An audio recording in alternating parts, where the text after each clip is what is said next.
পায়। সঙ্গে সঙ্গে রাসূলুল্লাহ দুটো হাত মুবারক বেলালের চোখের মধ্যে হাত বুলিয়ে দেয়। আমার আল্লাহ পাক সেই বেলালের চোখটা আবার আগের মতো ফিরিয়ে দেয়। বেলাল দু চোখে ভরে রাসূলুল্লাহ চেহারা দেখতে পাচ্ছে, রাসূলুল্লাহ চেহারা দেখছে আর অঝরঝরে কাঁদছে। হে বেলাল, তুমি কেঁদো না, তুমি কেঁদো না, কোনো অসুবিধা নাই, একদিন কিন্তু বিজয় হবে, একদিন কিন্তু পতাকা উড়বে, তুমি কোনো চিন্তা করো না। তুমি মার খেয়েছো, কি হয়েছে?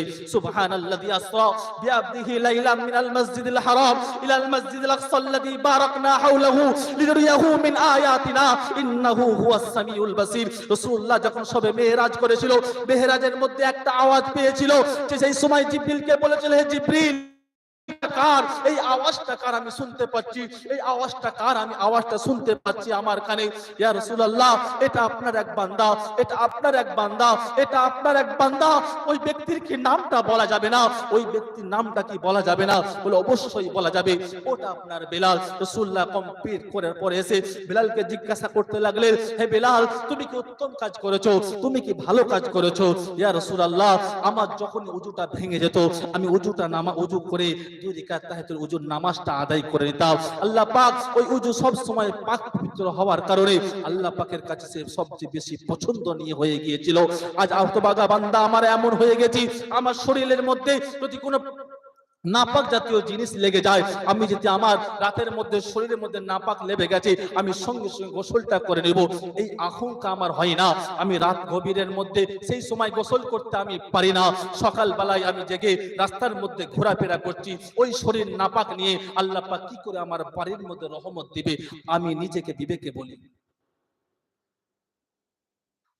সাহাবী ফরজ গোসল করার জন্য যখন দাঁড়িয়ে পড়েছে পানির সামনে, হঠাৎ করে যখন জগটা তুলে পানিটা মাথায় ঢালতে লাগবে, ওই সময় আল্লাহ পাকের আওয়াজ আসলো। রাসূলুল্লাহ ছুটে ছুটে সাহাবীকে পাঠিয়ে দিলেন, যাও যাও যাও, আমার হানজালাকে ডেকে নিয়ে আসো, হানজালাকে ডেকে নিয়ে আসো। হানজালা যখন গোসল করতে লাগে, ওই সময় আশঙ্কা লাগতে লাগলেন। হানজালা বলতে লাগলেন, এই সময় যদি আমি গোসলটা করতে যাই, তাহলে হয়তো যুদ্ধ হয়ে যেতে পারে, তাহলে হয়তো যুদ্ধ কমপ্লিট হয়ে যেতে পারে। কেমন ভালোবাসা, কেমন মহব্বত ছিল হানজালার। আজ আমার মহব্বত কেমন, যে হানজালা ফরজ গোসল করার জন্য পানির মধ্যে দাঁড়ালেন, গোসল করতে পারলেন না, গোসল করার সময় পেলেন না, ছুটে ছুটে ছুটে ছুটে সেই জায়গায় পৌঁছে গেলেন যে জমায় রাসূলুল্লাহ বলেছিলেন, যাও যাও যাও, তুমি সেই জায়গায় চলে যাও। হানজালা শহীদ হয়ে গেলেন, হানজালা শহীদ হয়ে গেলেন। তিনার বিবি ছুটে ছুটে গিয়ে রাসূলুল্লাহর কাছে হাজির হয়ে বললেন, ইয়া রাসূলুল্লাহ, আমার স্বামী কোথায়? বলছে, কেন, তোমার স্বামী তো এখানেই আছে। ওই সময় রাসূলুল্লাহকে বলতে লাগলেন, ইয়া রাসূলুল্লাহ, ইয়া রাসূলুল্লাহ, কষ্ট নেবেন না, আমার স্বামী এখনো পর্যন্ত গোসল করে না। বলে, গোসল করে না, কি হয়েছে, কোনো অসুবিধা নাই? ইয়া রাসূলুল্লাহ, না, আমার স্বামী এখনো ফরজ গোসলটা করতে পারে না। রাসূলুল্লাহ ওই সময় অঝরঝরে কাঁদতে লাগলেন, সাহাবীদেরকে বলতে লাগলেন, হে আমার সাহাবীরা, যাও আমার হানজালার লাশটা খুঁজে নিয়ে আমার কাছে এসো। ওই সময় প্রত্যেক সাহাবীরা হানজালার লাশটা খুঁজছে, কিন্তু তার লাশটা কেউ খুঁজে পায় না। রাসূলুল্লাহ মাথাটা নিচু করে নিয়েছে, হঠাৎ করে উপরের দিকে তাকিয়ে দেখে আমার হানজালাকে আল্লাহ পাক হাউজে কাউসারের পানি দ্বারা তাকে গোসল করাচ্ছে।